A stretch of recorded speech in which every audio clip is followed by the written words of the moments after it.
Fala pessoal, quem fala aqui com vocês é o Matheus, e hoje eu vou fazer algumas questões referentes ao CNU do bloco 6 e mais especificamente hoje, no vídeo de hoje, com relação ao eixo 4.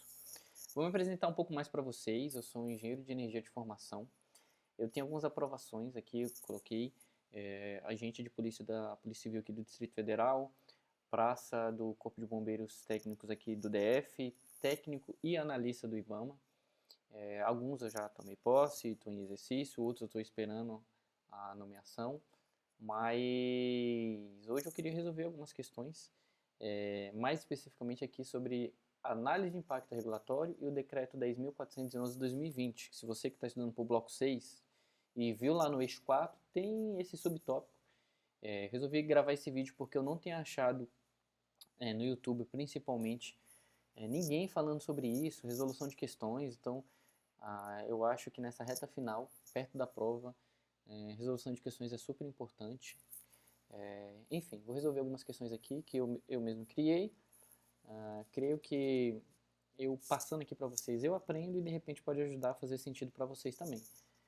Aqui é um projeto pessoal que eu tenho que se chama Pobre Concurseiro Raiz, que é aquele concurseiro que ele é raiz, não importa o que aconteça, ele tá ali firme e forte, seja resolvendo questões, seja vendo videoaulas, fazendo resumos, enfim, seja qual for a sua metodologia de estudo, eu acho que o importante é ser raiz, é ser aquele que persevera e com certeza uma hora dá certo. Assim como deu para mim, pode dar certo para você também, tá bom?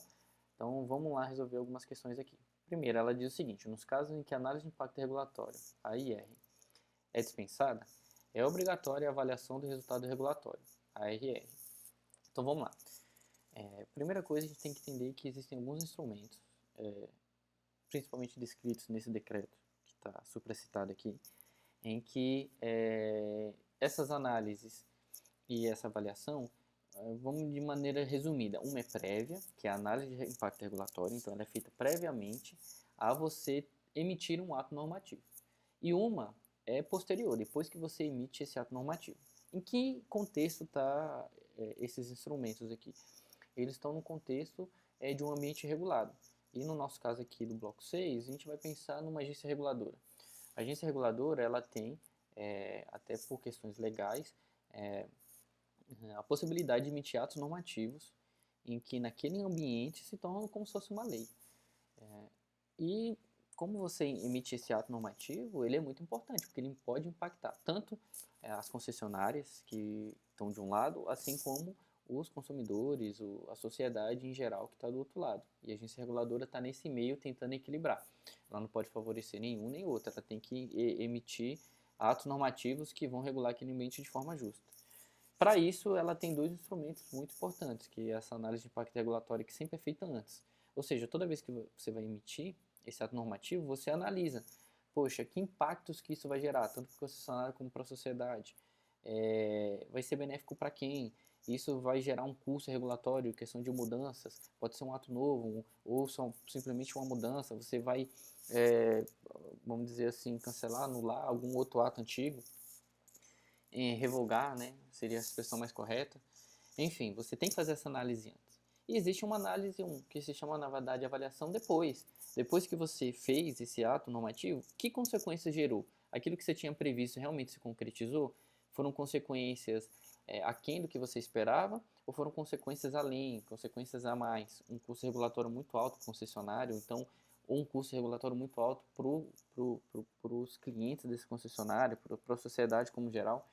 Então, dito esse contexto dessas duas análises, vamos botar aqui na questão, ela fala o seguinte, que quando você pode dispensar a análise prévia, é obrigatória a avaliação posterior.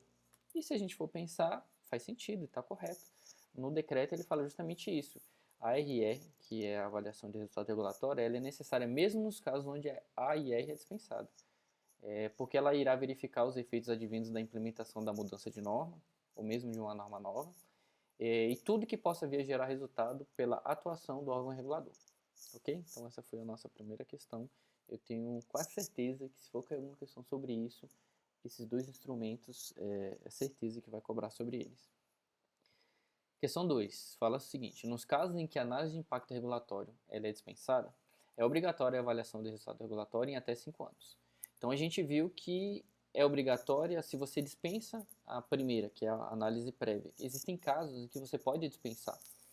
Ela nem sempre é obrigatória. Mas nos casos que você dispensa, é obrigatória sempre você ter a avaliação de resultado regulatório. Sempre, em qualquer caso, seja dispensado ou não. Agora, a questão está o seguinte: em até 5 anos. Então, tá certo ou está errado? Bom, aqui está errado. O prazo é em até 3 anos, não assim como dito na questão. Então, questão de prazo pode cair, é questão de decoreba, mas eu acho que tem grande chance de cair. Por quê? Vocês vão ver que na questão mais para frente tem outro prazo que se confunde com esse. Então, pode ser uma estratégia da banca nesse sentido. Ou seja, depois que você implementou uma norma, em até 3 anos você tem que fazer a avaliação do impacto da implementação dessa norma. Então, não 5, são 3 anos. No máximo, em até 3 anos você tem que fazer essa avaliação do resultado regulatório. Bom, 3. Nos casos em que a análise de impacto regulatório é necessária, a metodologia utilizada é a análise multicritério, onde a combinação de cenários e o critério irá determinar a melhor alternativa da norma a ser implementada. Bom, aqui a gente tem que separar em algumas partes. A primeira parte que a gente tem que analisar aqui é o seguinte: é necessário utilizar a metodologia utilizada na análise multicritério? Bom, aqui a gente tem que tentar entender que está errado aqui. Aqui é justamente onde está o erro. Aqui no seguinte é onde a combinação de cenários e critérios irá determinar a melhor alternativa. Aqui está certo. Quando você vai fazer análise de impacto, tem várias metodologias para você fazer essa avaliação. E na decreto ele cita alguns tipos de metodologia. Eu acho que ele não vai chegar a cobrar exatamente o que é cada tipo. Mas aqui ele está falando que é necessária, de uma forma meio que obrigatória, a análise multicritério. O conceito da análise multicritério está correto, que é a combinação de cenários e critérios, e essa combinação irá determinar a melhor alternativa para você ver a norma que vai ser implementada. Porém, existem outras análises, custo-benefício, vou até já colocar aqui, existe custo-efetividade, análise de risco.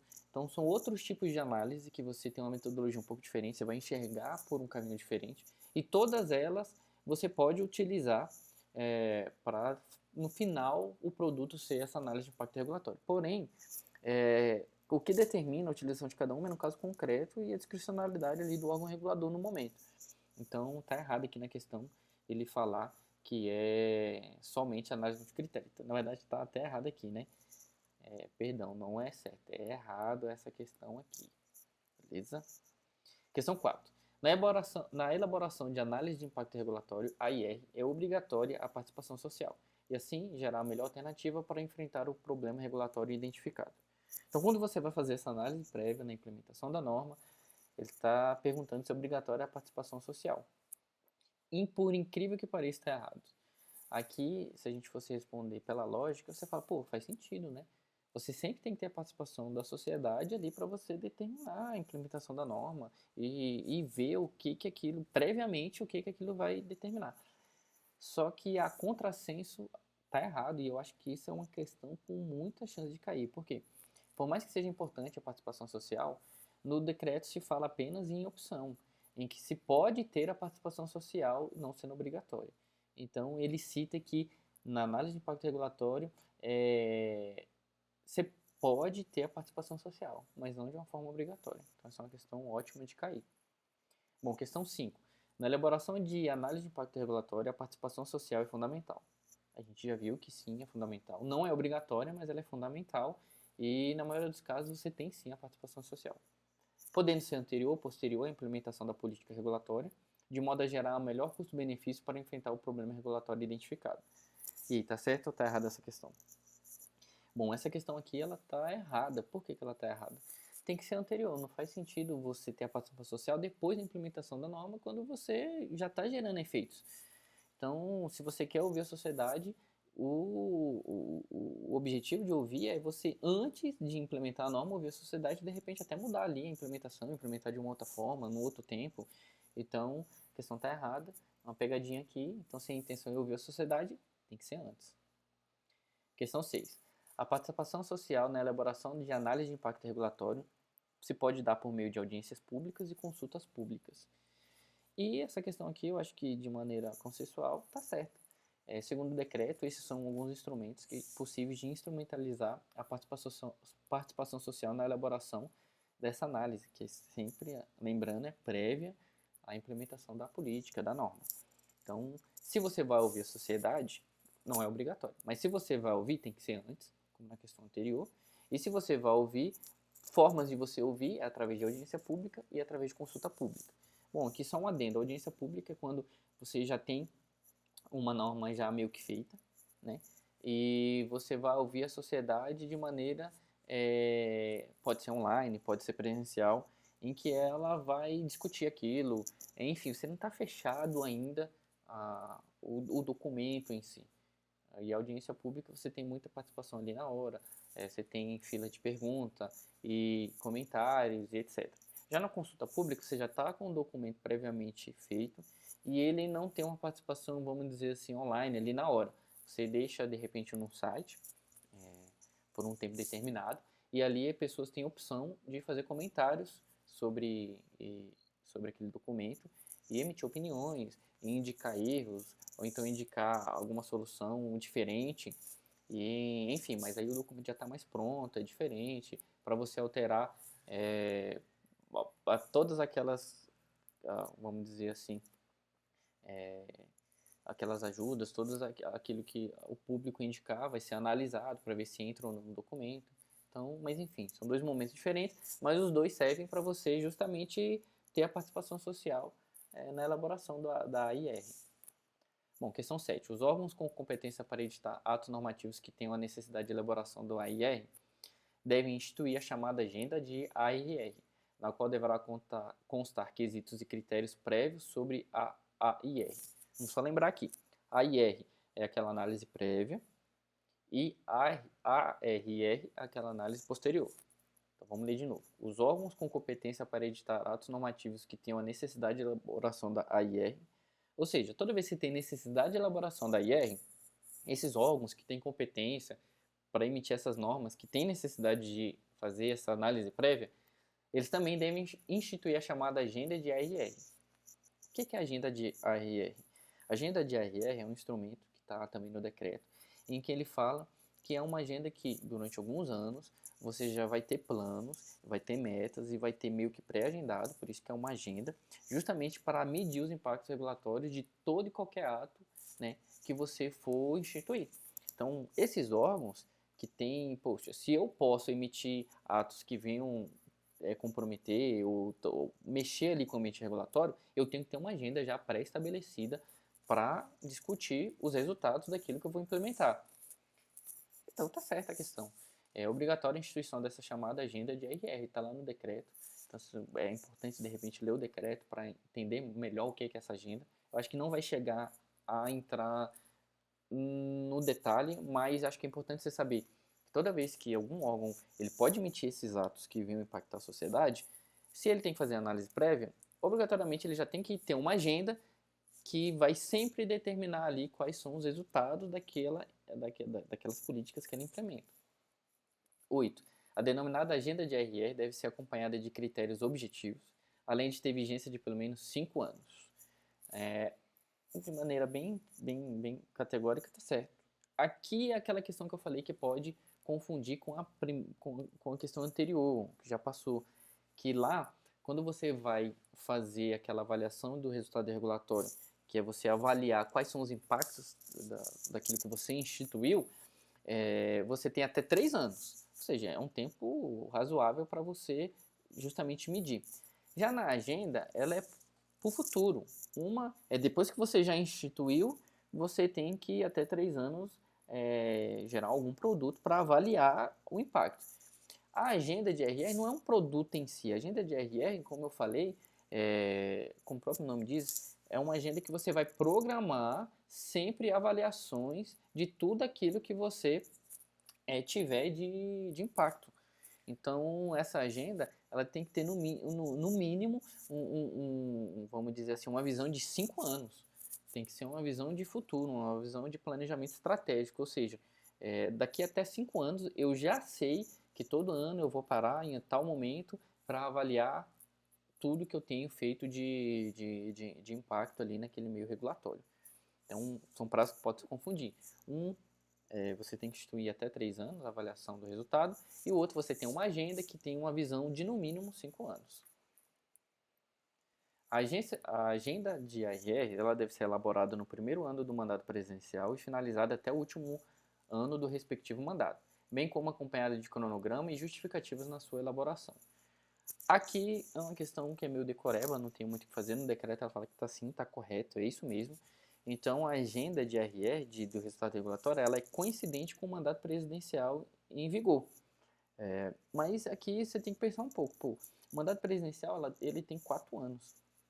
E no próprio decreto fala que a agenda regulatória ela tem que ter uma visão de pelo menos 5 anos. Então aqui você vê que a agenda regulatória ela é maior o tempo do que propriamente o mandato presidencial. Então sempre a agenda regulatória ela já vai estar contando com pelo menos mais um ano fora o mandato presidencial atual. Então é algo que é decoreba, mas eu acho que pode chegar a cair, que é a questão de quando que entra em vigor e quando que você tem que ter, no mínimo, finalizar ela, por mais que ela seja maior do que esse prazo. E por último, 10, a inobservância da AIR por parte do órgão público, que, ou seja, o órgão público ele é obrigado, em vários casos, a ter essa análise prévia. Mas ele está falando a inobservância, ou seja, imagine que o órgão público não instituiu essa avaliação prévia. Ela atenua, ou seja, se o órgão não fez isso, atenua o possível descumprimento por parte dos impactados, devido à invalidade da norma do ponto de vista processual. E aqui essa questão aqui, ela está errada. Por quê? Por mais que o órgão ela tenha a obrigação de fazer essa avaliação em determinados casos, nem sempre, mas na maioria dos casos ela é obrigada a fazer, mesmo que ele não faça por alguma outra questão, ele está errado, ele não fez, mas isso não justifica aquele ente que é regulado, eu coloquei parte dos impactados, pode ser a sociedade, ou pode ser um ente regulado, ali a concessionária, ele não pode descumprir essa norma, mesmo que essa norma não tenha passado por uma avaliação prévia. Ele pode entrar com outros meios, que aqui não cabe, e no decreto também ele não especifica muito, para tentar argumentar sobre poxa, você instituiu essa norma e não fez a avaliação prévia, então está me impactando de uma maneira muito grande, etc. E pode até ser corrigido naquele outro instrumento, que é a avaliação do resultado, ou seja, depois. E depois você realmente consegue avaliar que foi um impacto muito maior do que estava previsto, porque na verdade você nem previu, né? Você não fez essa avaliação prévia. Mas esse erro do órgão não justifica o impactado também errar. Então, isso é algo que eu tenho certeza que se for cair algo dessa parte de análise de impacto regulatório, é algo que é meio contrassenso, né? Então pode acabar caindo. Enfim, gente, acho que era isso, essas 10 questões. O vídeo aqui, por um tempo acho que é razoável, mas eu acho que pode ajudar vocês, tá bom? Eu vou tentar gravar mais vídeos de outros assuntos, principalmente do eixo 4 e do eixo 3. E fiquem ligados aqui no canal que eu sempre vou estar postando, tá bom? Então valeu, abraço.